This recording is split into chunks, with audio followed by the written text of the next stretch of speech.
আসসালামু আলাইকুম। কেমন আছেন সবাই? আমি আলহামদুলিল্লাহ আল্লাহ তাআলার অশেষ রহমতে ভালো আছি।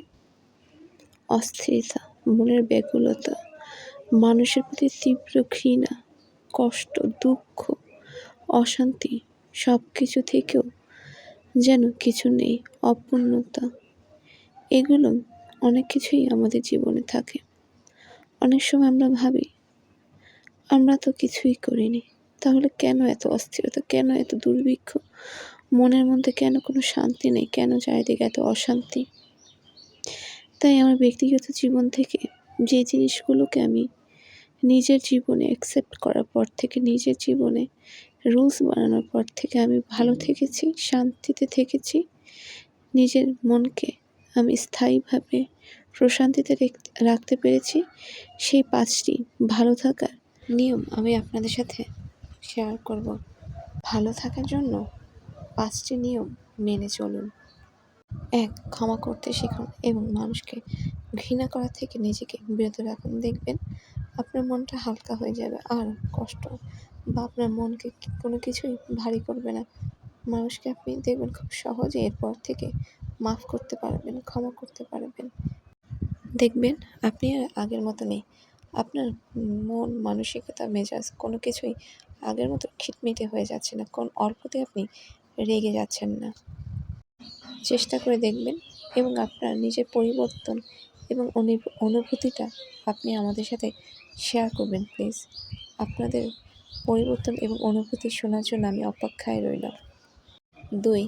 আল্লাহর উপর পুরোপুরি ভরসা রাখুন এবং দুশ্চিন্তা ঝেড়ে ফেলুন। দেখবেন এতেও আপনি অনেক দুশ্চিন্তা মুক্ত হবেন। আপনি যাকে চিন্তা করতেন, মন খারাপ হতো, টেনশন হতো, আমার কী হবে, আমার কী হবে, একবার এইটা করে দেখুন, আল্লাহর উপর ভরসা করে দেখুন। ইনশাআল্লাহ মনে রাখবেন আল্লাহ তাআলা যে আমাদের ভালো আর কেউ চায় না। স্বয়ং আমরা নিজেরাও চাই না আমাদের ভালো, যতটুকু না আল্লাহ তাআলা আমাদের জন্য চেয়ে থাকেন। নম্র, ভদ্র হন এবং সাধারণ জীবনযাপন করুন। আমরা অন্যের যদি তীক্ষ্ণ ব্যবহারে কষ্ট পাই, তাহলে আমাদের তীক্ষ্ণ ব্যবহারে কি মানুষ কষ্ট পাবে না? বলুন। সেরকমই আপনার ব্যবহার সবসময় নম্র, ভদ্র রাখার চেষ্টা করবেন।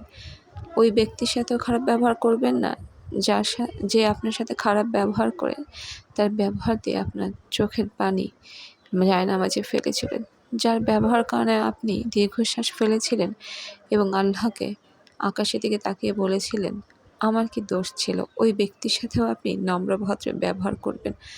আপনার ব্যবহারের জন্যও যেন কেউ দীর্ঘশ্বাস না ফেলে, আপনার ব্যবহারের জন্যও যেন কেউ চোখের পানি জায়নামাজে না পড়ে। আপনার যা আছে তা নিয়ে কৃতজ্ঞ থাকুন। আল্লাহর কাছে আপনার কৃতজ্ঞতা প্রকাশ করুন। আর যা প্রয়োজন সেই আকাঙ্ক্ষা আপনি আল্লাহ তাআলাকেই বলুন। দেখবেন অতৃপ্তিতে আপনি আর হীনমন মানসিকতায় আপনি ভুগবেন না। আপনার যা আছে তাতেই আপনি সন্তুষ্ট থাকবেন, তাতেই আপনি খুশি থাকবেন, আনন্দে থাকবেন, আত্মতৃপ্তিতে থাকবেন। ৫ নাম্বার সর্বশেষ এবং অতীব গুরুত্বপূর্ণ, ভালো কাজ করুন কিন্তু পুরস্কার শুধুমাত্র আল্লাহর কাছে আশা করুন। এমনটা কিন্তু নয় যে আপনি একজনের জন্য ভালো করলেন, ঠিক তার বিপরীতে সেও আপনার জন্য ভালো করলেন, এটির কোনো নিশ্চয়তা নেই। আপনি যেরকম ভালো কাজ করেছেন আল্লাহকে ভালোবেসে এবং ওই ব্যক্তিকে ভালোবেসে, তার বিপরীতে সেও যেরকম করবে তা কিন্তু নেই। মানুষ যে সবাই সমান না, তাই ভালো কাজ করুন এবং পুরস্কার শুধুমাত্র আল্লাহর কাছে আশা করুন। আর এটা মেনে ভালো কাজ করুন, কারণ একজন মুসলিম হিসেবে আল্লাহ তাআলা আপনাকে দায়িত্ব দিয়েছেন, আপনার কর্তব্য হিসেবে আপনি ভালো কাজ করুন। ইনশাআল্লাহ বাকিটা আল্লাহ তাআলার ইচ্ছা, যে ভালো করবে সে অবশ্যই ভালো পাবে, আর ভালো দেওয়ার মালিক আল্লাহ তাআলা। তাই জীবনকে সুন্দর প্রশান্তিময় করতে এই ৫টি নিয়ম মেনে চলুন এবং আল্লাহর উপরে ভরসা রাখুন।